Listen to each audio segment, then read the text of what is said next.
नमस्कार, मैं Pinky Bala, assistant professor of music instrumental from government college Narayangarh. आज फिर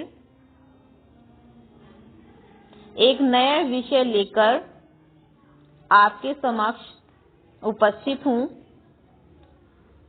आज हमारे जो विषय रहने वाले हैं वो है वर्ण किसे कहते हैं, अलंकार और ग्राम।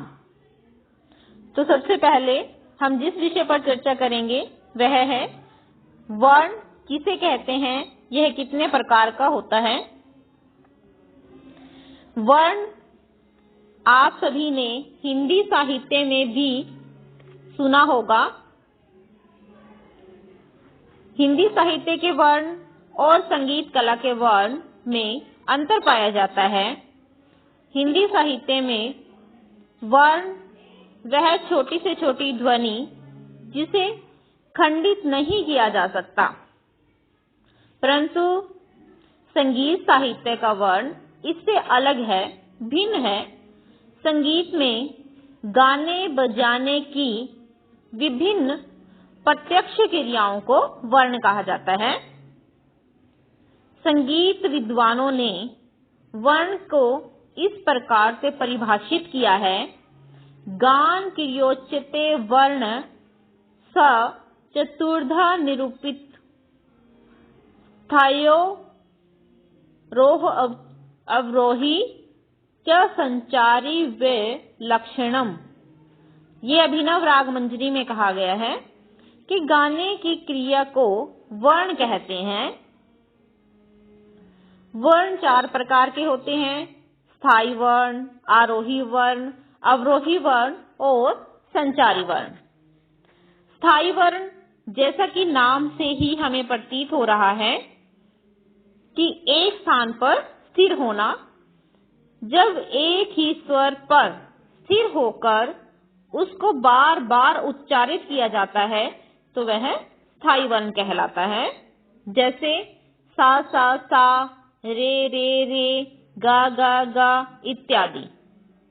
अब आरोही वर्ण, आरोही शब्द आपको जाना पहचाना सा लग रहा है। गणित विषय में हम सुनते हैं आरोह अवरोह।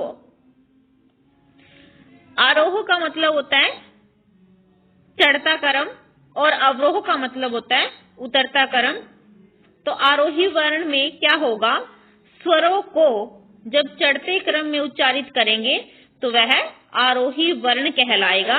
जैसे सा, रे, गा, मा, पा इत्यादि। अवरोही वर्ण, स्वरों को उतरते क्रम में उच्चारित करना ही अवरोही वर्ण कहलाता है। जैसे नी, धा, पा, मा, गा इत्यादि। संचारी वर्ण, स्थायी, आरोही और अवरोही। जब इन तीनों वर्णों का एक साथ प्रयोग किया जाता है तो वह संचारी वर्ण कहलाता है। जैसे सा सा सा, रे गा मा, पा मा गा इत्यादि।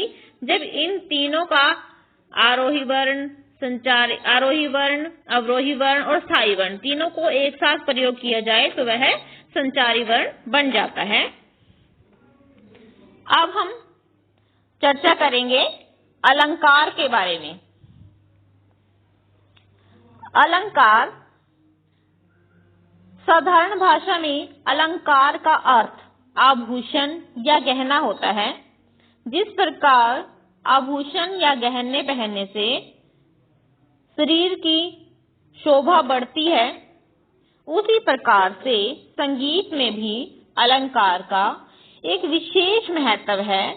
संगीत साहित्य में भी जो अलंकार है वह गायन और वादन की शोभा बढ़ाते हैं और इन्हें पलटे के नाम से भी जाना जाता है। प्राचीन ग्रंथकार अलंकार की परिभाषा इस प्रकार से देते हैं, विशिष्ट वर्ण संदर्भ अलंकार प्रत्यक्षते। संगीत रत्नाकर में कहा गया है यह, अर्थात विशिष्ट वर्ण समुदाय अथवा कर्मानुसार तथा नियमबद्ध स्वर समुदाय अलंकार कहलाते हैं। दूसरे शब्दों में ऐसा भी कहा जा सकता है कि स्वरों का निश्चित क्रम में आरोह अवरोह करना ही अलंकार कहलाता है। विशेषताएं, अलंकार में स्वरों का प्रयोग कर्मानुसार होना चाहिए। दूसरी विशेषता, कम से कम 2 और अधिक से अधिक 5 स्वरों को लेकर अलंकार बनाए जा सकते हैं, जैसे सा सा, रे रे, ये 2 स्वर के हो गए। सारेगा, रेगा मा 3 स्वर, सारे सारे, रेगा रेगा, ये 4 स्वर के अलंकार हो गए। नंबर 3 विशेषता, मध्य सा स्वर से प्रारंभ होकर तार सप्तक के 7 स्वर तक अलंकार पूर्ण माना जाता है। अलंकार में आरोह और अवरोह दोनों का होना आवश्यक है। किसी भी राग में जब अलंकार बनाए जाते हैं तब उस राग में लगने वाले स्वरों को ही क्रम से लिया जाता है, राग के वर्जित स्वरों को छोड़ दिया जाता है। अलंकारों की कोई संख्या निश्चित नहीं होती, नवीन रचनाओं से नए अलंकार बनते चले जाते हैं। ये हमने बताया कि अलंकार क्या होता है और अलंकार के में कौन से नियमों का पालन किया जाता है। अब है कि अलंकार क्यों जरूरी है, क्या इनकी इम्पोर्टेंस है, इनका महत्व क्या है। तो आइए पढ़ते हैं। अभिनव राग मंजरी में अलंकारों का महत्व दर्शाते हुए पंडित भातखंडे जी ने लिखा है, जैसे चंद्रमा के बिना रात्रि, जल के बिना नदी, फूलों के बिना लता तथा आभूषणों के बिना स्त्री शोभा नहीं पाती, उसी प्रकार अलंकार के बिना गीत भी शोभायमान प्रतीत नहीं होते। गाना बजाना सीखने से पहले सबसे पहले विद्यार्थियों को अलंकार ही सिखाए जाते हैं, जिससे विद्यार्थियों को गले व हाथ की तैयारी का अवसर मिले, स्वर व ताल का पक्का ज्ञान हो जाए, राग विस्तार करने में, तोड़े और ताने बनाने में सरलता हो। इसके लिए गायन और वादन को सुंदर तथा भाव युक्त बनाने में भी सहायता मिलती है। तो अलंकार का बहुत ही महत्व है। अलंकार के बिना गाना बजाना सुंदर प्रतीत नहीं होता। तो सबसे पहले संगीत के विद्यार्थियों को अलंकार ही सिखाए जाते हैं, उसके बाद आगे की शिक्षा आरंभ की जाती है। नीचे अलंकार के कुछ उदाहरण दे रही हूँ, जैसे आरोह सा रे रेगा गामा मापा पाधा धानी नीसा, इसी प्रकार से अवरोह रहेगा सानी नीधा धापा पामा मागा रेसा। फिर 3 स्वरों का आरोह और अवरोह सारेगा रेगा मा गामा पा मापा धा पाधा नी धानी सा, अवरोह रहेगा सानिधा निधापा धापा मा पामा गा मागा रे गारे सा। इसी प्रकार से 4-4 स्वरों के फिर 5 स्वरों के अलंकार आ जाएंगे। तो यहाँ पर हमारा अलंकार संपूर्ण होता है। अब हम अपने नेक्स्ट विषय पर चलते हैं, जो है ग्राम। ग्राम शब्द को सुनने से ऐसा लगता है जैसे हम गांव के विषय में चर्चा कर रहे हों। जिस प्रकार साधारण भाषा में ग्राम शब्द का अर्थ गांव ही है, जिस प्रकार बहुत सारे व्यक्तियों से मिलकर परिवार बनते हैं और कई परिवारों से मिलकर गांव बनता है, उसी प्रकार संगीत के क्षेत्र में भी स्वरों के समूह से ग्राम बनता है। यानी कि श्रुतियों से स्वर बनते हैं और स्वरों के समूह से ग्राम बनते हैं। तो ग्राम जो शब्द है वह समूह सूचक है, यह समूहवाचक है। 7 स्वरों की मूलभूत व्यवस्था को ही ग्राम कहा जाता है। ग्रंथकारों के अनुसार ग्राम की परिभाषा इस प्रकार से है। अभिनव गुप्त के अनुसार स्वर्ण समूहो ग्राम इत्युच्यते, अर्थात स्वरों के समूह को ग्राम कहा जाता है। मतंग के अनुसार एक विशेष प्रकार की श्रुति व्यवस्था के अंतर्गत जितने भी स्वर आते हैं उन स्वरों के समूह को ग्राम कहा जाता है। ग्राम के कुल 3 प्रकार माने गए हैं: षडज ग्राम, मध्यम ग्राम और गंधार ग्राम। षडज ग्राम, इस ग्राम में सा स्वर प्रधान होता है। सा स्वर संगीत का आधार माना जाता है, यानी बेस माना जाता है। और हम षडज ग्राम पढ़ रहे हैं तो षडज शा को षडज बोलते हैं। तो इसका जो मुख्य स्वर है वह सा है और ग्राम का आरंभ भी सा स्वर से ही होता है। षडज ग्राम में 7 स्वर सा रे गा मा पा धा नी क्रमशः 4 3 2 4 4 3 2 के श्रुति अंतरालों पर स्थापित होते हैं। इस ग्राम में यदि कोई स्वर अपनी श्रुति बदल लेता है तो वह स्वर षडज ग्राम में नहीं रहता।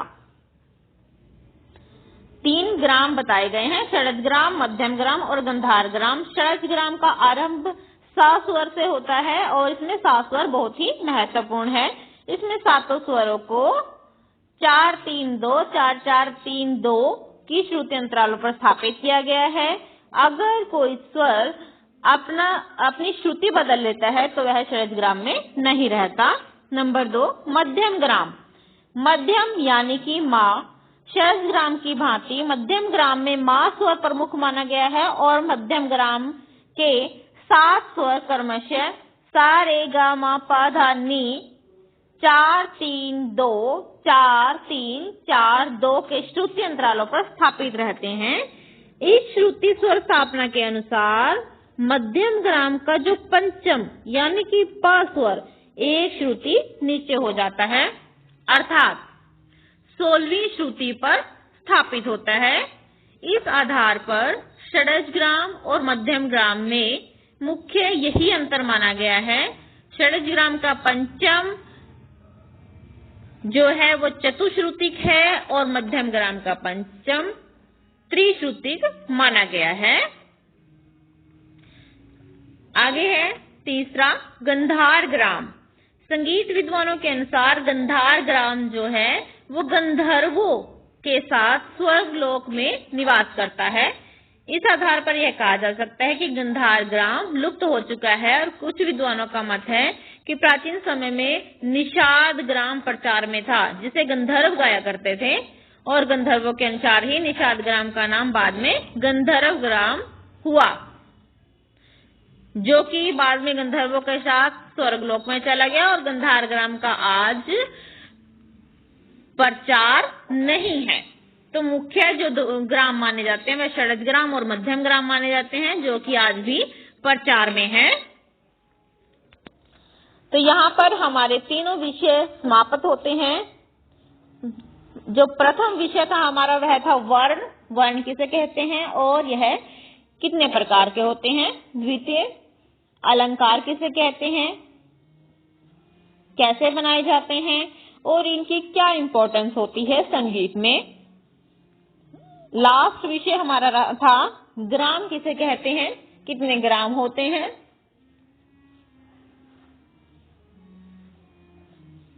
आशा करती हूँ आप सभी को ये तीनों विषय अच्छे से समझ आ गए होंगे। धन्यवाद।